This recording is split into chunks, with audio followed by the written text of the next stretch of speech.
Imagine a bustling city with messages flying through a complex network. That's your brain. Instead of cars and phones, it uses neurotransmitters. These crucial chemicals are the messengers of the nervous system. They carry signals between neurons, the brain's specialized cells. This communication dictates everything from our thoughts and emotions to our movements and bodily functions. Neurotransmitters are produced within neurons and stored in tiny sacs called synaptic vesicles. When a nerve impulse arrives at the end of a neuron, these vesicles release their neurotransmitter cargo into the synapse. The synapse is a small gap between two neurons. Once released, neurotransmitters cross the synapse and bind to specific receptors on the surface of the receiving neuron. This binding process triggers a cascade of events that either excites or inhibits the receiving neuron. Excitation increases the likelihood of the neuron firing its own signal. Inhibition makes it less likely. This intricate dance of chemical signals allows our brains to process information, control our bodies, and experience the world around us. Without neurotransmitters, our nervous systems would be silent and our minds would be blank. Not just any molecule can be a neurotransmitter. They have specific characteristics. Synthesized in neurons, they are made within the neuron itself. Stored in vesicles, tiny sacs hold them ready for action. Released upon stimulation, a nerve impulse triggers their release. Specific receptors, they bind to precise targets on the receiving cell. Action termination mechanisms exist to remove them, ending the signal. These properties ensure precise and controlled communication within the nervous system, preventing signal chaos. The nervous system uses a variety of neurotransmitters, each with its own personality. They are broadly classified as excitatory. These encourage the receiving neuron to fire a signal.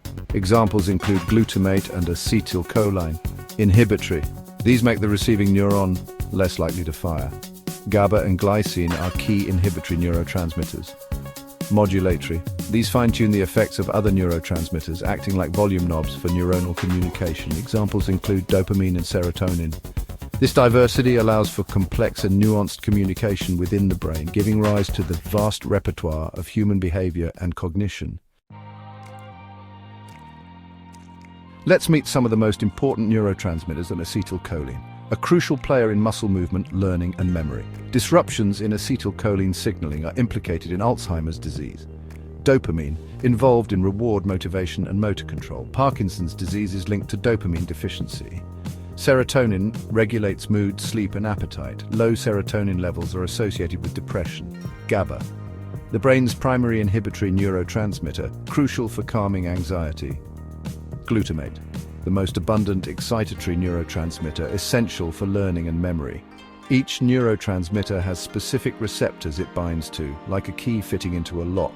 This specificity ensures that signals are transmitted accurately to the correct destinations.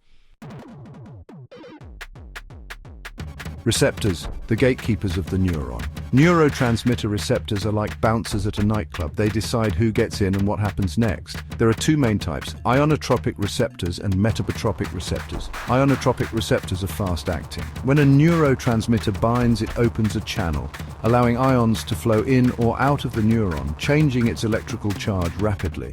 Metabotropic receptors are slower but have longer-lasting effects. They trigger a cascade of intracellular events, leading to changes in gene expression or other cellular processes.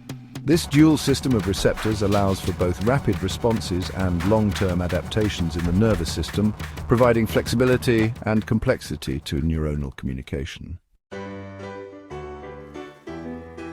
The neuron at rest, a balancing act. Even when a neuron is not firing, it's not truly at rest. It maintains a difference in electrical charge across its membrane, called the resting membrane potential. This potential is negative inside the neuron compared to the outside. This negativity is maintained by pumps and channels that regulate the flow of ions, primarily sodium and potassium. Imagine a room with more people wanting to get in sodium and fewer wanting to leave potassium. The pumps work to maintain this imbalance. This resting potential is crucial. It's like a tightly coiled spring ready to release its energy as an action potential, the electrical signal that neurons use to communicate when the threshold is reached. The action potential, a spark of communication.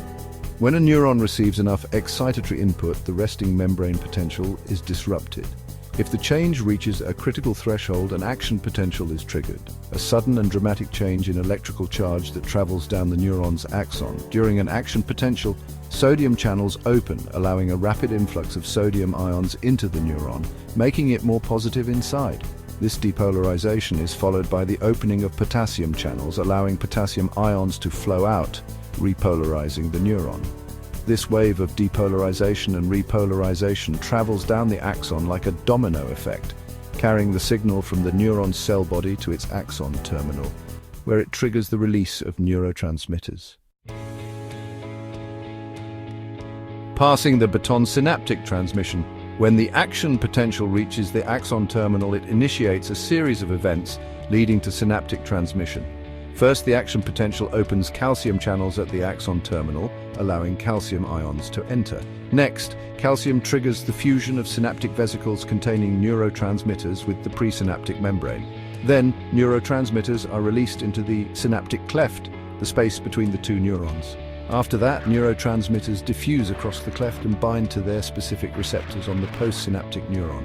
Finally, binding of neurotransmitters to receptors on the postsynaptic neuron either excites or inhibits the neuron, influencing its likelihood of firing an action potential. This process ensures the reliable and controlled transfer of signals from one neuron to the next, enabling the nervous system to function as a cohesive network. Neurotransmitters and medicine, a powerful connection. Understanding neurotransmitters has revolutionized medicine, particularly in treating neurological and psychiatric disorders.